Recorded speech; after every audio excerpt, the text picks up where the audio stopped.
Good evening and welcome to the Tuesday edition of Source 16 News at 10.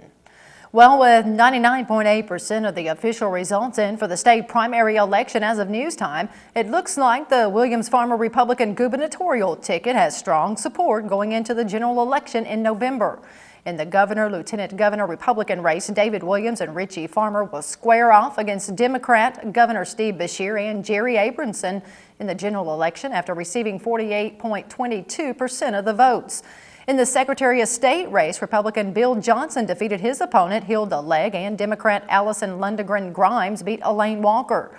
For Auditor of Public Accounts, Republican John Kemper III defeated Adia Wagner by 57.27% of the votes. In the state treasurer primary race, Democrat Steve Hamrick defeated Todd Hollenbach. And for Commissioner of Agriculture, the Republican primary election winner is James Comer, who defeated Rob Rothenberger by getting 66.67% of the votes. And again, on the Democrat side, Robert Bob Farmer defeated his opponents with 30.40% of the votes. Leading up to today's primary election, state officials had predicted a voter turnout of about 10%, but unofficial results showed the turnout even lower than that at 9.28%. Out of over 2.9 million registered voters in Kentucky, only 270,685 actually cast ballots during today's primary.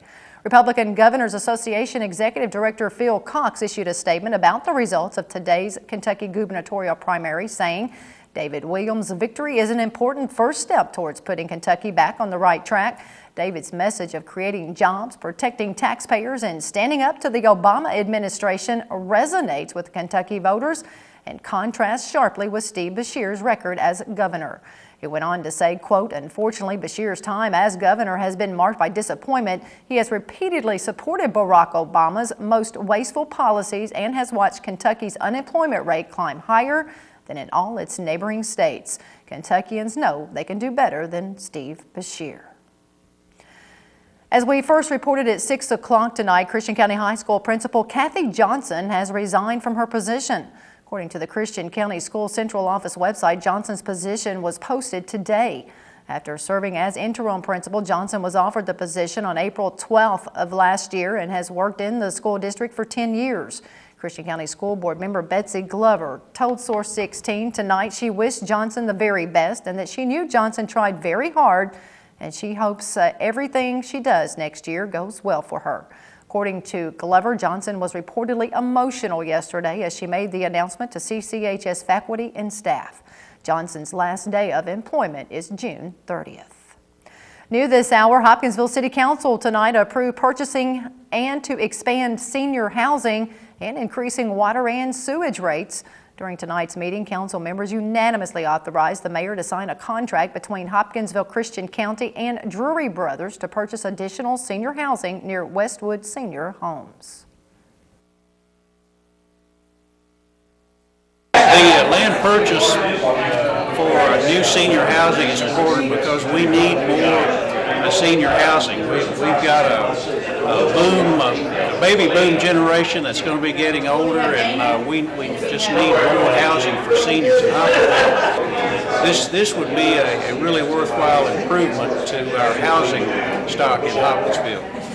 In other action, City Council approved increasing sewer and water rates under the ordinance, which passed in its second reading. Hopkinsville residents will see a 76-cent increase. Pembroke residents will see a $1.04 increase, and Oak Grove residents will see a $1.54 increase to their bills. The sewer and water rate increase is needed in order to pay back a loan from the Kentucky Infrastructure Authority that Hopkinsville Water and Environment Authority has taken out. It's a $26 million loan, and the purpose of that loan is to make repairs, much needed repairs on our infrastructure that we have for our sewer system here in Hopkinsville. City Council also approved 3 assumption agreements between the city and the Kentucky Infrastructure Authority.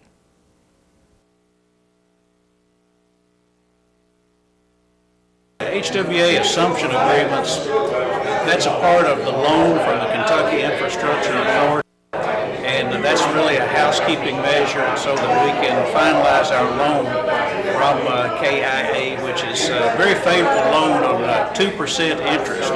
And we've been applying for this loan for the last 3 years, and we finally were successful in getting that. Councilman Don Ahart and Charlie Henderson were absent from this evening's meeting. Governor Steve Beshear will be in Callaway County tomorrow. The governor will stop at Pella Windows and Doors in Murray to make an economic development announcement, according to a news release. The governor's announcement will be held at 10 o'clock at 307 Pella Way. We'll have more on the announcement coming up tomorrow night during Source 16 News at 6 and 10. Meanwhile, First Lady Jane Beshear will be in Western Kentucky the following day on Thursday. The First Lady plans to be the main speaker at the Friends of the Pennyroyal Foundation's grand opening for the equestrian campground at Pennyroyal Forest State Resort Park in Dawson Springs. In addition, Tourism, Arts, and Heritage Cabinet Secretary Marcetta Sparrow and Parks Commissioner Jerry Vandermeer plan to attend and participate in the grand opening event, which will be followed by a reception at the lodge. Pennyroyal Forest State Resort Park Superintendent Peter Bowles says the new campground will provide access to about 30 miles of horseback trails. He says there are a total of 8 horse campsites in it that includes fire rings, grills, picnic tables, hitching posts for up to 4 horses, full hookups, and on-site sewage. The event will be held at 12:30 Thursday afternoon at the equestrian campground. We now have a few more details on a story we first reported last night at this time regarding a fatal school bus crash in Western Kentucky. Kentucky State Police today closed U.S. Highway 62 from Kentucky 1628 to Kentucky 307 in Carlisle County to allow for reconstruction of the fatal wreck scene near the Cunningham community that claimed the life of 6-year-old Logan Simpson. State police say around 1:40 yesterday afternoon, the school bus carrying 27 first and second graders was returning from a field trip from Paducah when the bus swerved off the road and rode over onto a steep embankment. Simpson of Kirbyton was pronounced dead at the scene, and 16 other students were transported to area hospitals. The bus driver was airlifted to a hospital in Cape Girardeau, and a chaperone was airlifted to Memphis. There are reports that the bus driver swerved to miss a deer in the roadway, but investigators have not confirmed that. The Carlisle County Elementary School in Bardwell was closed today due to the primary election, and counselors are expected to be at the school tomorrow to help students and staff cope with their grief. Hemlock Semiconductor is reportedly negotiating with Tennessee officials on an incentive package for a $3 billion expansion of its solar materials plant in Clarksville that would create 900 more new jobs.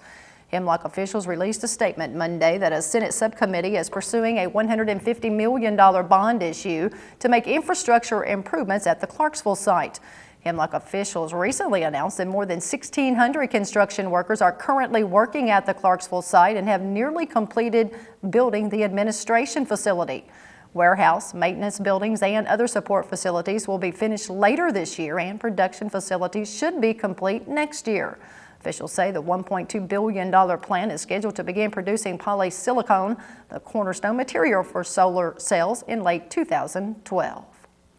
In other news, a 19-year-old Hopkinsville man was found competent to stand trial for murder today. During a mental competency hearing this afternoon, Dr. Greg Perry with the Kentucky Correctional Psychiatric Center told Christian County Circuit Court Judge John Atkins he believes Seth Wallen showed no signs of psychosis or mental retardation and is fully able to comprehend the charges against him during his 2-month examination of Wallen. As we previously reported, the 19-year-old is charged with murder and tampering with physical evidence. According to Hopkinsville police, Wallen admitted to fatally shooting another Hopkinsville man, 38-year-old Corey Trice, on October 9th of last year in front of 1811 Oak Street and then disposed of the murder weapon. Wallen remains lodged in the Christian County Jail on a $1 million bond. A Murray businessman recently donated funding through the Murray-Callaway County Endowment for Healthcare to purchase a new virtual fire extinguisher training system. MCCH Vice President of Institutional Development Keith Travis says the funding for this system was made available from Chuck Jones and his wife, Sarah. He says their contribution was matched by another donor that helped the hospital to reach their goal of $10,000. The computerized system is portable and improves efficiency and replaces the old method of using a charged extinguisher to fight a live fire. According to MCCH Safety Coordinator Mark Torsak, His contribution has made an invaluable impact on the hospital and community.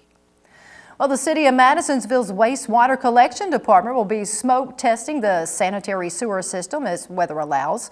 The smoke testing began today and will be conducted through the end of the month between East Center and North Main Streets.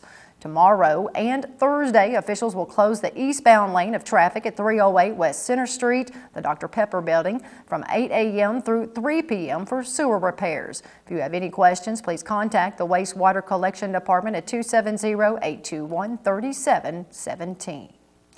In other news, police are conducting a death investigation of a 53-year-old Hopkinsville man who was found dead in his apartment yesterday morning. Hopkinsville police were dispatched to 24D Pinarale Apartments around 10 o'clock and found Marshall West deceased. Upon arrival, Deputy Coroner Mike Stokes noticed a bruise on West's abdomen that seemed peculiar, but told police he believes West died of natural causes. The report says an autopsy is going to be performed just as a precaution. Family members told Stokes the 53-year-old had a history of medical problems.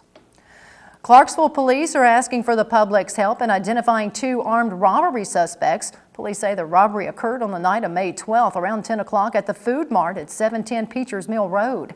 According to police, 2 males entered the store, pointed a handgun at the clerk and a customer, and demanded money.